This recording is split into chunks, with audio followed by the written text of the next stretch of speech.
আমার একটা প্রশ্ন, যারা জামাত শিবিরকে একাত্তরের দেশ বিরোধী বলছে তাদের কাছে আমার একটা প্রশ্ন, আমার এই প্রশ্নটার উত্তরটা দিয়ে যাবে আপনারা সবার কাছে। আমার এই প্রশ্ন,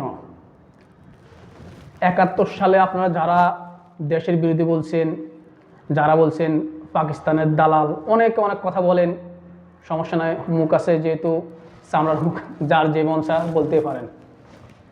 কিন্তু যারা দেশের প্রতি টান, যারা স্বাধীনতার পক্ষে ছিলেন, যারা দেশের জন্য খুবই মায়া, যারা দেশের এই নীতি কথা দিয়ে মানুষকে এই ট্যাবলেট বিক্রি করে করে চলে, আপনি দেখেন শেখ হাসিনা দেশের জন্য জান ফান দিছে, মানে দেশ ছাড়া কোনো কথাই বলতেন, অথচ সবচেয়ে বেশি তার আমলে দুর্নীতি হয়েছে, বিদেশে কারো টাকার পাচার করছে, আর সে আজকে দেশে নাই।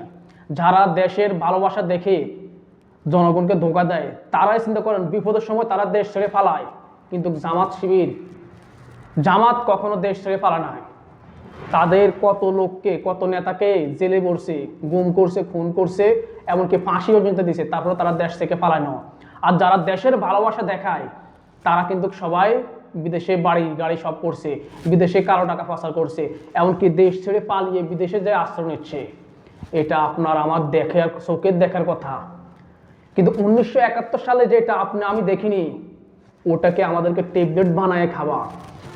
71 সালে রাজাকার, রাজাকার ছিল খাকি পোশাক, তাদের মাথা ছিল হেলমেট, কিন্তু আজকে রাজাকার এমনভাবে তৈরি করছে দাড়ি, টুপি, পাঞ্জাবি, এগুলো দিয়ে আমাদেরকে ইসলামকে মানে ধোঁকা দিচ্ছে আমাদেরকে। মনে রাখবেন, আপনাকে আমাকে যে ট্যাবলেট খাওয়াচ্ছে আমরা ওই ট্যাবলেট অনুযায়ী চলতে আসি, কিন্তু আসলে তা না।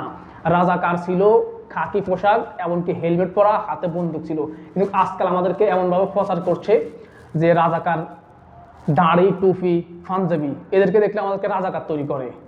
আসলে তা না। তারা যে দেশের প্রতি যে ভালোবাসা দেখায়, এটা হচ্ছে তাদের সব অভিনয়।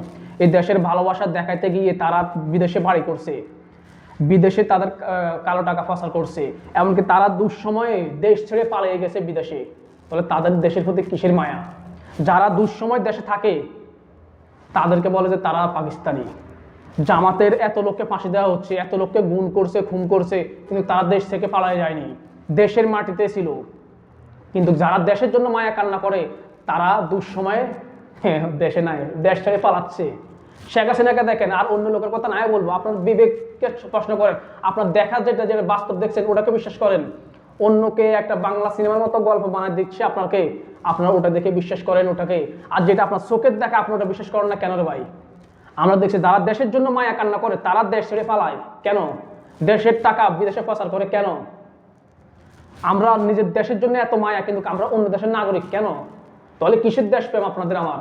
কিন্তু যাদেরকে বলে পাকিস্তানের দালাল, কিন্তু তারা আজ পর্যন্ত এত অন্যায় অত্যাচারের পরও তারা দেশ ছেড়ে পালায় না। তাহলে কি? আমার এই প্রশ্নটার উত্তর দিয়ে যাবেন আপনারা, দেশের প্রতি কাদের মায়া আছে আর কাদের নাই। এবার আপনারা সেই সময় আসছে, সঠিক লোককে ভোট দিবেন ইনশাআল্লাহ, যে লোক যোগ্য ব্যক্তি তাকে ভোট দিবেন। ভিডিওটা ভালো লাগলে লাইক করুন, শেয়ার করুন। ধন্যবাদ সবাইকে। আসসালামু আলাইকুম ওয়া রাহমাতুল্লাহ।